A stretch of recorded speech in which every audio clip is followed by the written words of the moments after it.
Halo semuanya, kembali lagi di channel 20 Gadget. Di video kali ini kita akan ngebahas Samsung S20 FE, smartphone mantan flagship dari Samsung yang harganya udah turun jauh banget. Dan apakah HP ini masih worth it untuk dipakai di tahun 2024? So langsung aja mari kita bahas Samsung S20 FE.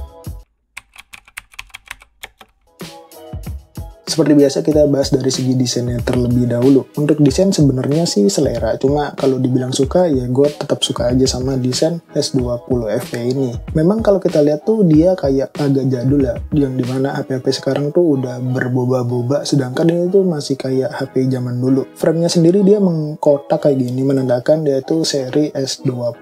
Dan dengan frame yang minimalis kayak gini tuh gue cukup suka, karena dia jadi kayak agak nggak terlalu bongsor gitu, sedangkan kalau kita lihat HP-HP zaman sekarang tuh framenya itu tebel-tebel gede-gede gitu, dan ini HP ini tuh enggak coy, jadi menurut gue lebih enak dilihatnya. Untuk back covernya sendiri dia pakai material plastik polikarbonat, dan namanya plastik pasti meninggalkan jamur kayak HP gue ini. Jadi saran gue sih ketika kalian beli HP ini pastikan jamurnya seminimal mungkin lah. Ini tuh di HP gue memang nggak banyak, cuma ya bisa dibilang nggak sedikit juga gitu, jadi kayak kurang enak dipandangnya. Untuk bezelnya sendiri ini terbuat dari metal dan solid banget, jadi untuk genggamannya ini enak banget. Dalam pemakaian satu tangan memang dia agak terlalu bongsor ya menurut gue tuh susah ngegapai semua yang ada di dalam layar. HP ini cocok buat kalian yang jadi kalian tuh besar-besar gitu, ini gue agak bisa menjangkau. Memang ukuran layarnya juga menurut gue agak sedikit besar ya, berukuran 6,5 inch, beresolusi 1080 x 2400 pixel, bertipe AMOLED dengan refresh rate 120 Hz.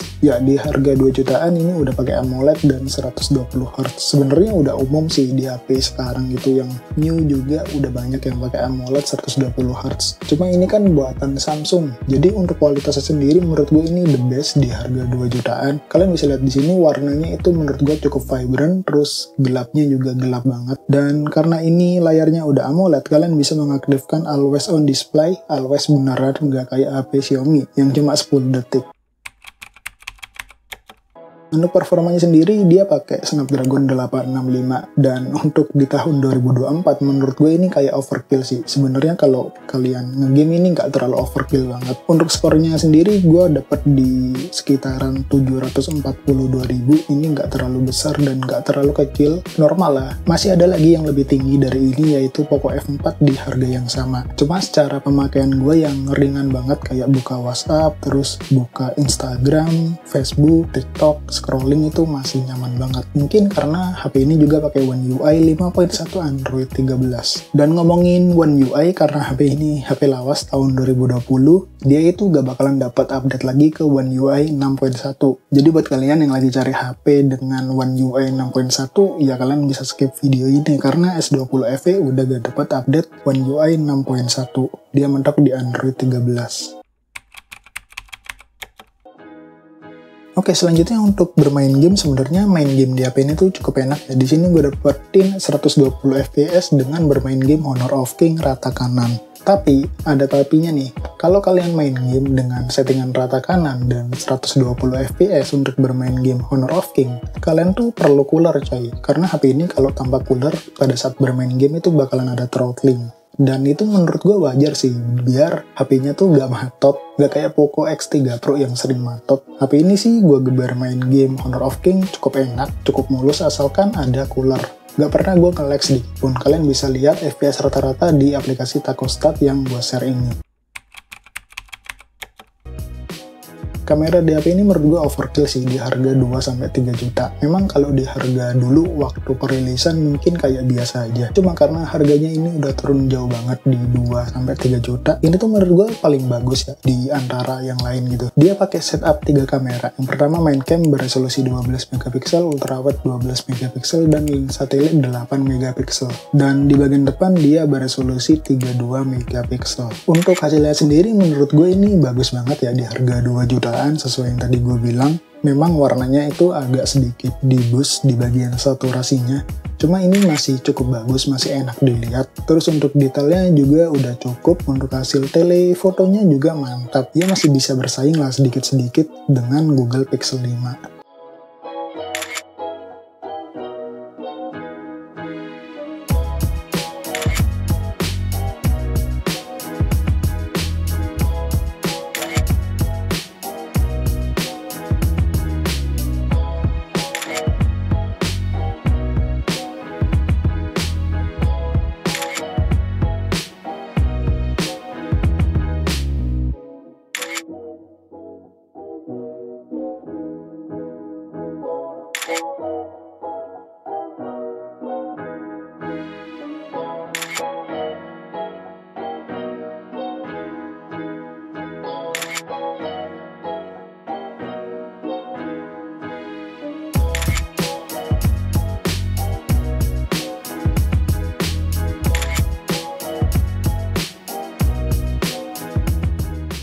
Dan karena HP ini HP mantan flagship Samsung, dia tuh memiliki fitur yang ada di HP flagship Samsung. Seperti di sini kalau kita lihat ya ada video portrait. Jadi kalau kalian coba di objek orang atau manusia, belakangnya itu bakalan ngeblur seperti video ini. Dan oke, untuk video portraitnya kayak gini, kalian bisa nilai sendiri apakah blur di belakangnya itu bener-bener, maksudnya rapi atau enggak gitu blurnya. Cuma kalau gue lihat yang tadi, gue kan udah cobain dulu fitur ini. Dia tuh memang di sekitaran rambut gak terlalu bisa rapi. Ya cuma wajar, ini kan software gitu, bukan hardware. Jadi menurut gue wajar, apalagi kalau kita ingat HP ini tuh sekarang udah 2-3 juta. Jadi udah wajar banget sih. Ini menurut gue juga ya cukup lah buat ala-ala kayak SLR gitu. Oh iya, untuk videonya juga kalian bisa shoot di 4K 60 fps depan dan belakang. Dan untuk 4K 30 fps, kalau kalian di kamera belakang, kalian itu bisa pindah ke lensa ultrawide. Dan hasilnya juga menurut gue sih masih bagus-bagus aja gitu ya, nggak terlalu downgrade dari lensa utamanya. Dan kalian bisa juga langsung ganti ke lensa telezoomnya, 3 kali optical zoom.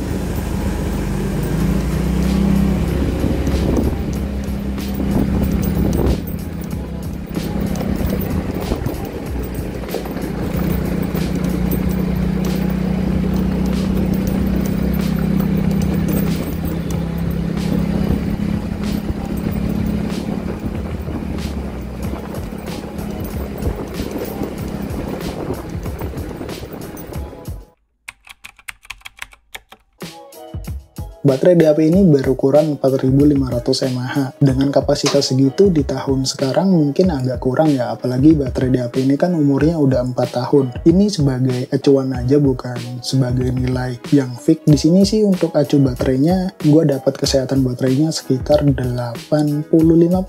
Dan dengan BH 85% acu baterai ini sih gue dapetin screen on time ya kurang lebih 4-5 jam. Dengan refresh rate 120 Hz. Ya memang yang bikin boros tuh refresh rate-nya. Jadi ketika kalian nyalain opsi 120 Hz itu tuh gak bakal bisa turun ke 60 Hz. Sedangkan kalau di HP sekarang tuh dia ada kayak otomatis gitu. Dia bakalan turun ke 60 Hz ketika layarnya itu stuck atau gak dipakai gitu. Tapi ketika scrolling atau multitasking dia bakalan pindah ke 120 Hz.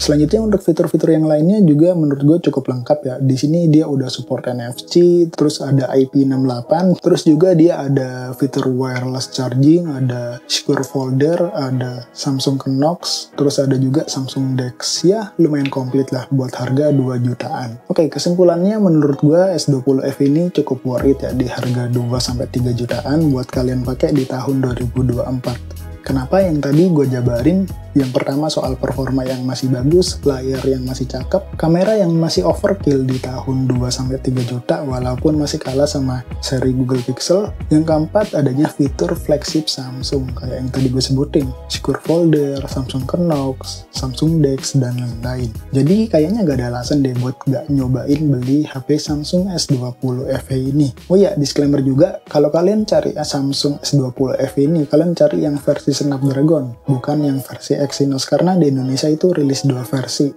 Exynos dan versi Snapdragon. Jadi kalian pastiin ke sellernya sebelum kalian beli apakah versi Snapdragon dan versi Exynos. Untuk sinyalnya gimana? Ini sinyal karena resmi Sein, jadi sinyalnya aman, gak ada kendala apapun. Jadi untuk seri S20 FE ini kalau yang gak resmi alias Inter itu dia support 5G untuk seri Snapdragon, sedangkan yang di Indonesia itu Snapdragonnya belum support 5G alias masih 4G. Dan ya oke, mungkin segitu aja video kita kali ini. Di like aja kalau suka, dislike aja kalau gak suka, dan ketemu lagi di video selanjutnya.